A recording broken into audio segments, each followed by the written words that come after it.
Thank you, John. Thank you for having me along to your event. So I'm just going to acknowledge my elephant. He's the ESG elephant in the room. So, no?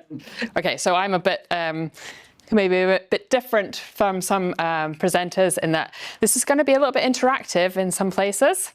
So we'll see how that goes. Okay, so let's think.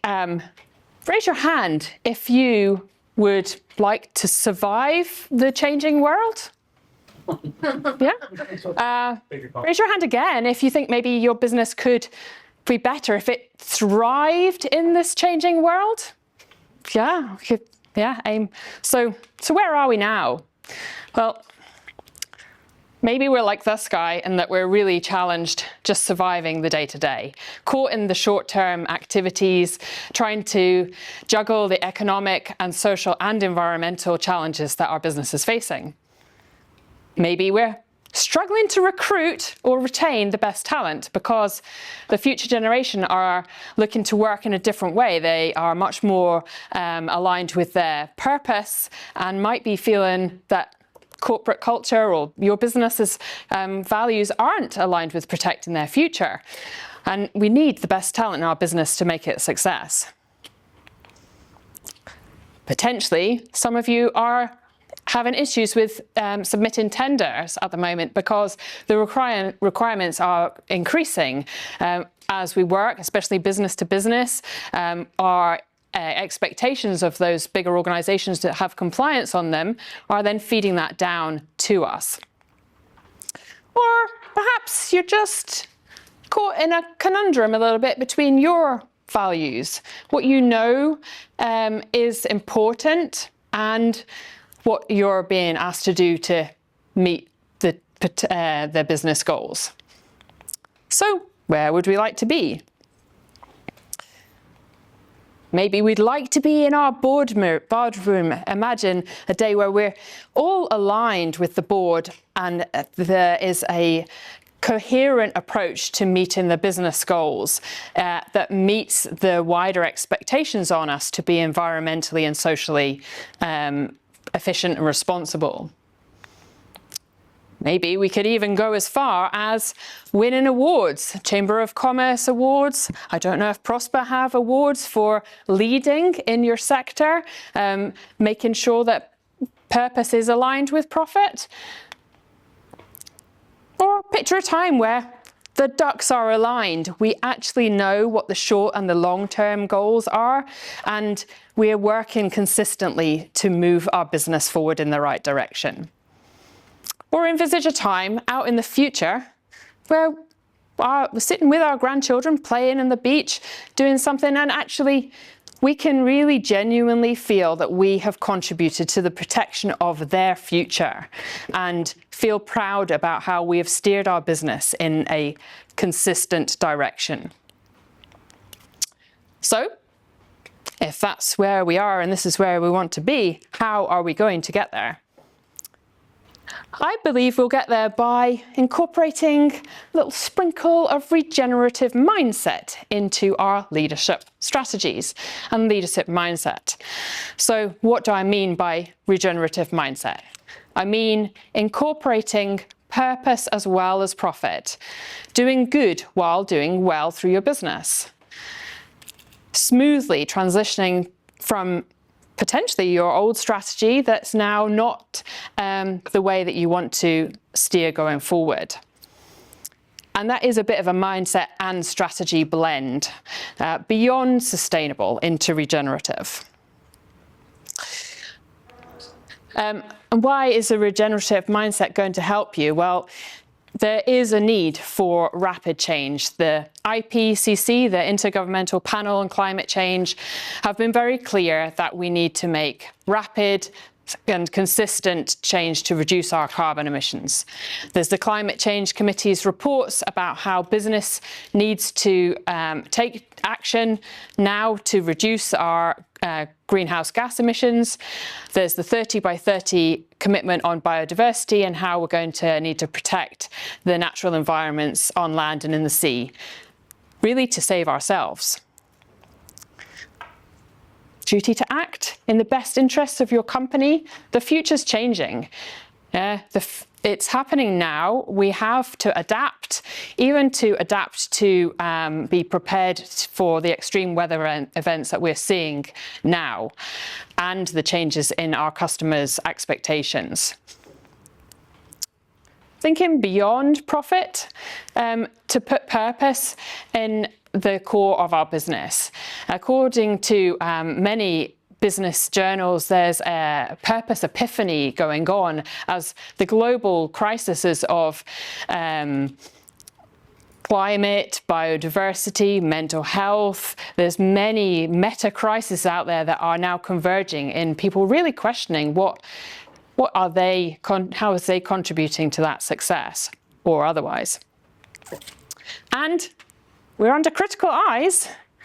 You know, there's the greenwashing, green hushing media, comments about, you know, what's your business doing to be responsible on environment and social topics. Even if you're complying with legal requirements, there's just good reputation to be had as well here if we do the right thing. Why now? Well, the purpose epiphanies are on the increase. There is definitely growing instability in the world, resources becoming more scarce, and potential for conflicts happening between borders. So it's definitely an increasing issue. The SMEs make up 99% of the economy. This isn't an issue that we can just put out onto large business. We all contribute to the economy and society at large. And if we work business to business, we're probably seeing compliance requirements coming from them.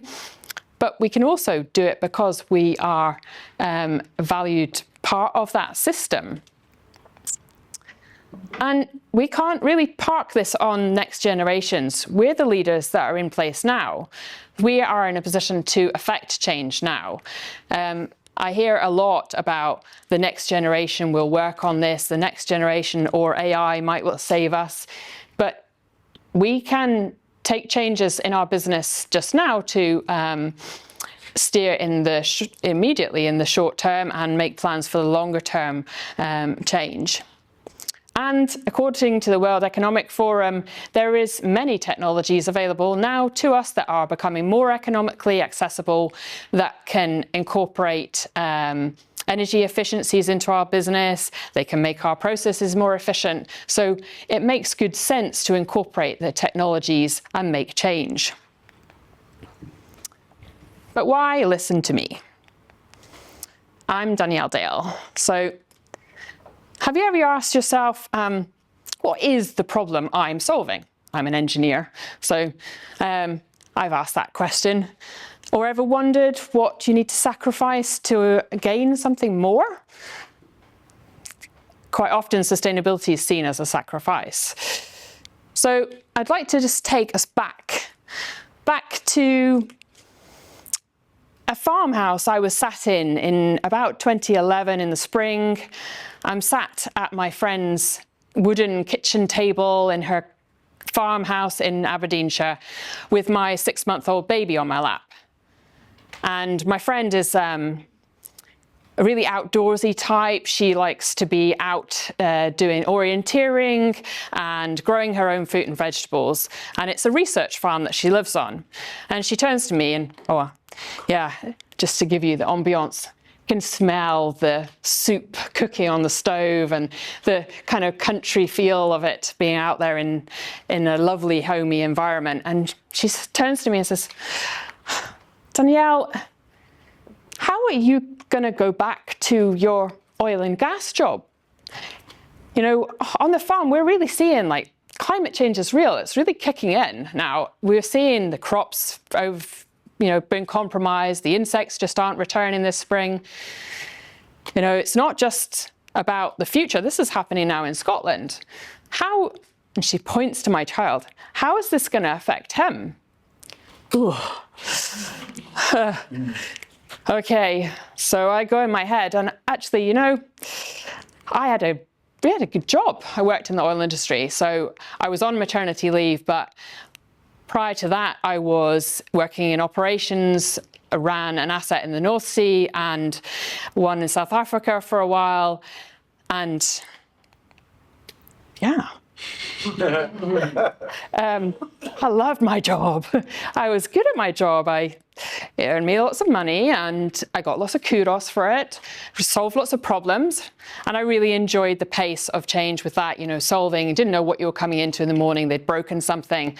But had I been solving those problems and they weren't really the right problems, this guy had also featured in my life quite a lot. And the climate crisis was becoming more of an issue that he was definitely getting more vocal about. Every time there was a new documentary, he would get more and more passionate about the growing issue. So I had to reflect on, was I solving the right problem? Have you ever had a time where you've kind of thought, well, okay, I do need to think about the direction I'm going in, challenge the outcome of what you're doing and thought, well, is that the way I want to go? So I took a break from the oil industry, slight diversification into a pig farm.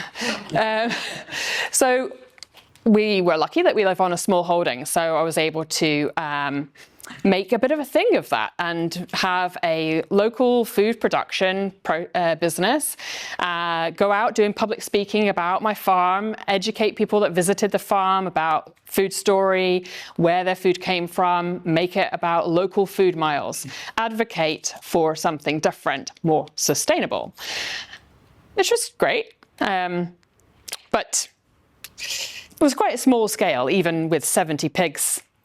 To build some fences quite quickly to get that number under control. But me and my husband went out for dinner and he was like, oh, do you know, it's starting to be a bit of a turning point of, is this pig farm the right way to go? He was a very outdoorsy type person, worked in the oil industry himself, loved mountain biking and less of a love of pig farms. So he was like, could you be, I get what you're trying to do regards values, but could you maybe be a bit more impactful? Raising some pigs and talking about local food story is important, but it's pretty small scale and it doesn't pay what an oil and gas job paid. So he said, what I remember about you was you were quite good at emergency command and seeing the broader picture. Could you not help others to see the broader picture? Maybe they don't know about what's happening as well and see how their purpose could really come through in their leadership as a better way and see how to incorporate that problem-solving aspect into a wider business role. So I kind of went with, right, okay, maybe I could build bridges. I could bridge between where we are now with for-profit businesses to incorporating that purpose alongside profit.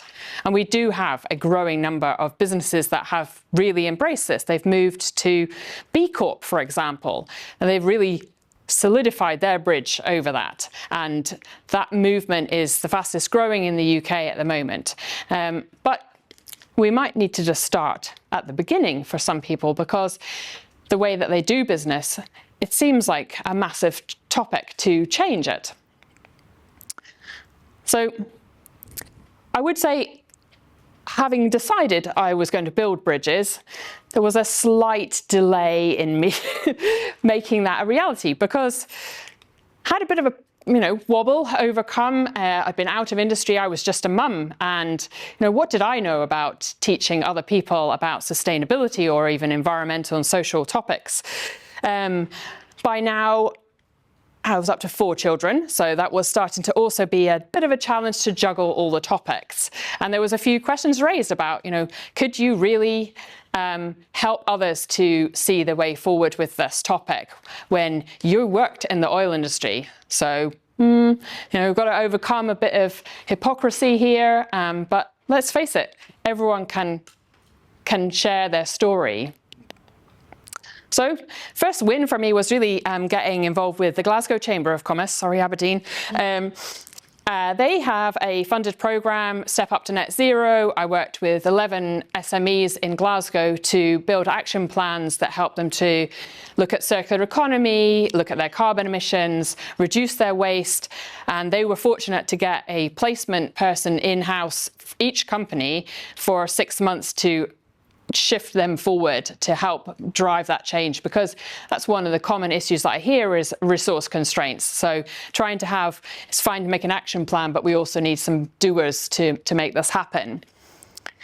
Where has he gone? He was actually probably in the room when we were speaking at the RBS Net Zero breakfasts they had, and we went around doing speaking. I've been a speaker at the Rethink Expo in London, helping again business leaders to incorporate sustainability and regenerative behaviour into their business actions.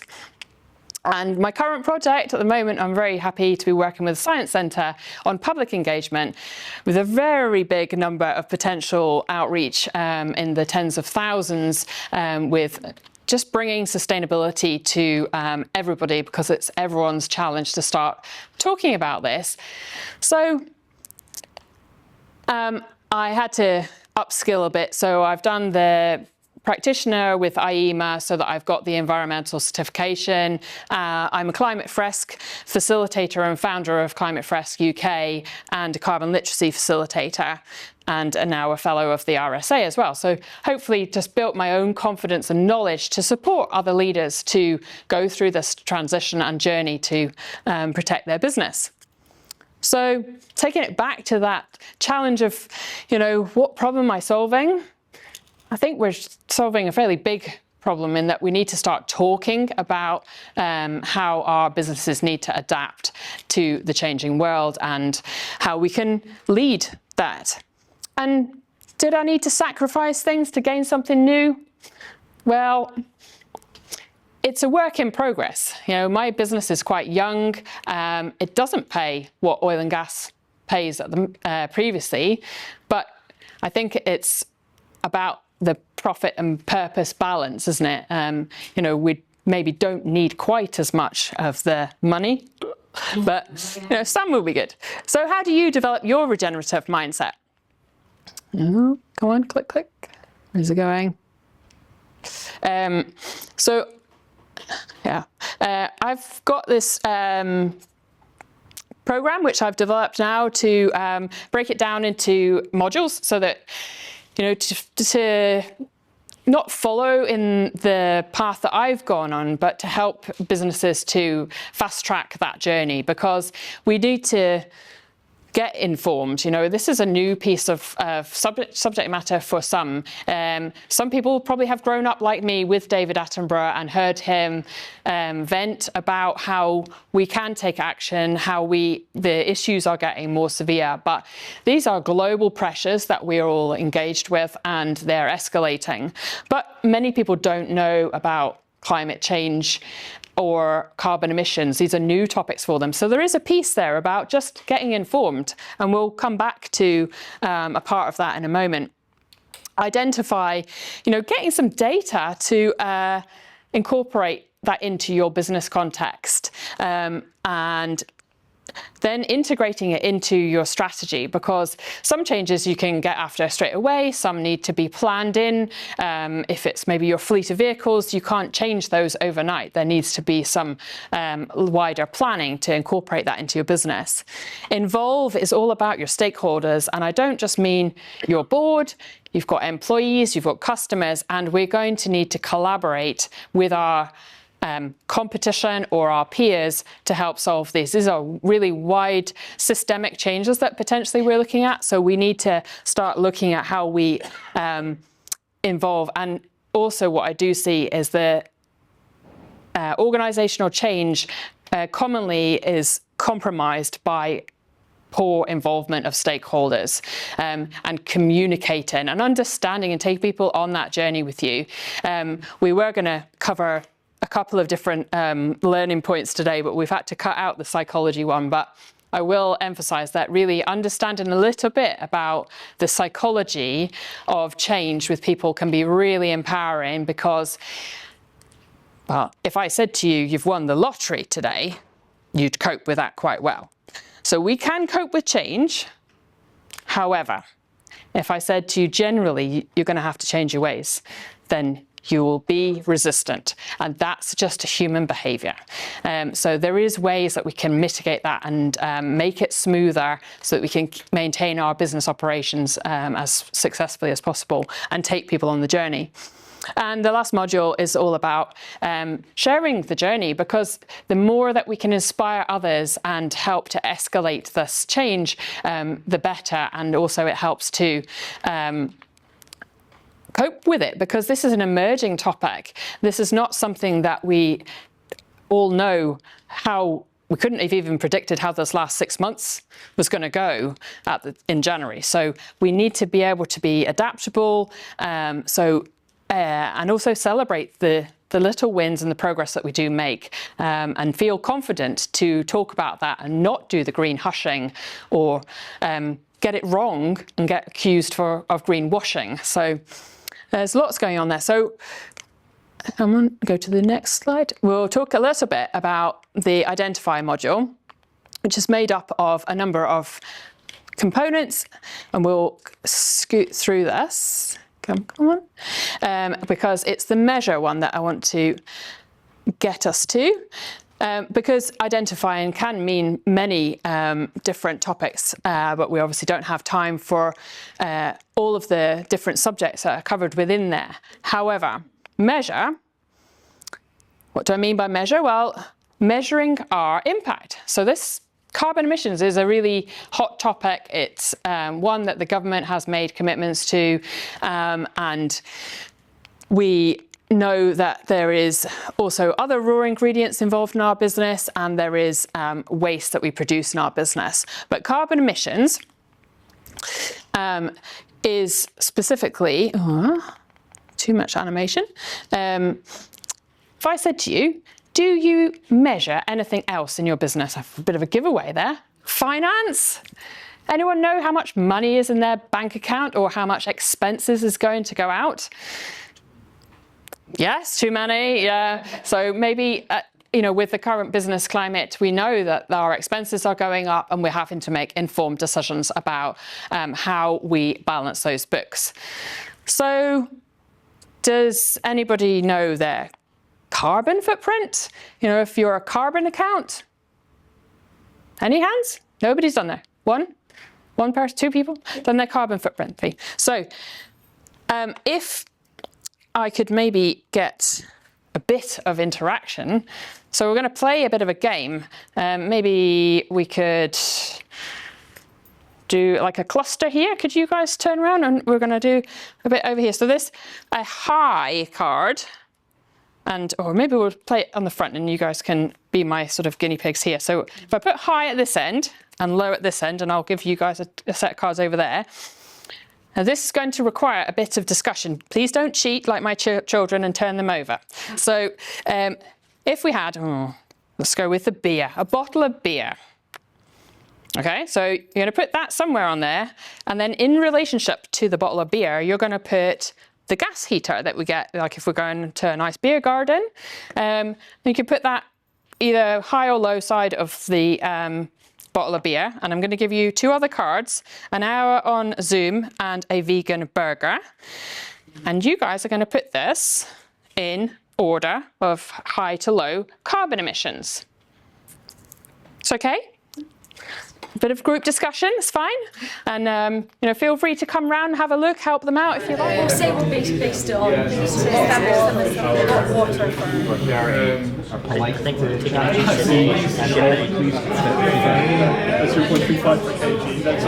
Hopefully that was useful to just start a little bit of curiosity about how everyday activities, objects, things we consume, activities we do are in our world, and they all have a carbon footprint.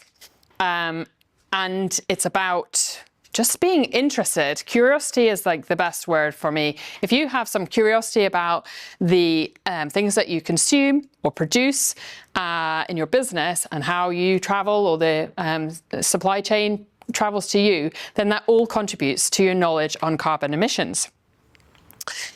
So I like this analogy. So if I wanted to lose some weight, I could step on my bathroom scales, I could know what size clothes I fit in, and I can go to the shop and make an informed decision to buy something that is going to fit me, or I could lose some calories by looking at the nutritional information on a product that I buy and make an informed decision about it. We're not there with carbon emissions yet. You can go to some restaurants and see it on the menu. You can get on your Trainline app. It will tell you how many carbon emissions there are for a journey. But how many of you are looking at those bits of information to make informed decisions today? Probably not very many. So we need to. This is a really important topic. It's one of the largest environmental impacts on our planet. And from a compliance perspective, big businesses have to now do carbon accounts on an annual basis alongside their finance. They will be asking you, if you work with them, for your carbon footprint information, because you are part of their Scope 3 emissions. So we need to start learning about this. This is another new topic. And understanding where we are, get our baseline, and then start to take steps to reduce that, make informed decisions, like we could do if we were talking about weight loss. So a company that I worked with as part of the Step Up to Net Zero project, they were a marketing agency in the south of England. They're now a B Corp. They did a workshop with me, and we played a game like this and spoke about where did they think their emissions were? So that, they thought actually that most of their emissions were in their digital category. So they were going to make efforts to change to ethical web hosting, or take their data and store it in a different place, or do some housekeeping. All valid actions. But actually their buildings and energy, when they went through carbon footprinting, just a basic tool to get a bit of knowledge, and the buildings and energy is where they can make the most impactful change. It's just about learning where your most carbon is, and then focusing in the first place with where the most impactful changes could be. So, okay, I understand that this sounds like I'm asking you to run a marathon, and it might be a bit daunting, a bit overwhelming. You've never put your trainers on at all, okay? This is hard. Bit of a thought, I'm going to have to get a nutritional advice. I'm going to have to go to the gym and get some help here and run this marathon. Well, have you heard of Couch to 5K? Okay, we start small. Some people will get the bug. They'll really be like, yeah, actually, do you know what? I quite like Parkrun. It's a nice bunch of folk over there. They're quite happy, quite welcoming. And I feel a bit better. I feel healthier, and I'm actually enjoying doing some exercise. We know in our heart of hearts it's the right thing to do. And some people really do get the bug. They go on and sign up for the marathon. Some people, they'll do Couch to 5K several times, and that's fine. It's better than not doing anything. So kind of hope that I'm presenting as a Couch to 5K trainer on this subject. Yeah, it is big. You can embrace it and go all out. Do the marathon, become a B Corp, get ISO accreditation. There's lots of different environmental badges that you can get, different standards that you can be held against. But if we're not even off the couch, let's just take it one step at a time and start thinking what we can do in the short term. As a problem solver, I want to find solutions for this, and I think that in Aberdeen we have big changes required, because our industry predominantly here is an oil and gas industry, which is one of the biggest transitions that's going to be needed. But there's many solutions, and there's many ways of approaching this in a positive frame.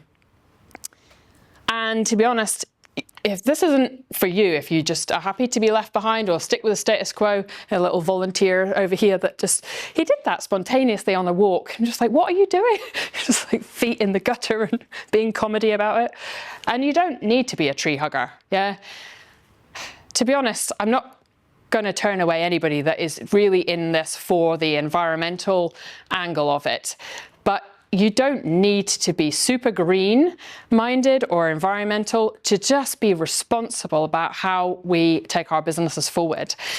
This is something that is preparing your business for answering those tender inquiries, attracting good team and retaining the people you've got with you. If you can embed good culture in your company that shows that you care about the future of the planet where we all live, then it's really about being setting a good leadership and not waiting to be told because of compliance, because that makes you a follower rather than a leader. Might need a bit of courage. It took a little bit of courage for me to think, well, I'm not going to go back to my oil and gas job after having the kids. We need to make decisions and lead in maybe a slightly different way to what we've done to get us to today. But that's a good thing. That's a bold thing, yeah? And there is lots of badges to be had. There's other tribes of people that are doing this. The B Corp movement I mentioned a few times. There's Better Business Networks. There's GATE, which is to do with transition engineering. And hopefully that's been of interest, and you are welcome to connect with me a bit more and talk about how we can maybe talk about it in your business context and help you to get off the couch. Okay. Mm-hmm.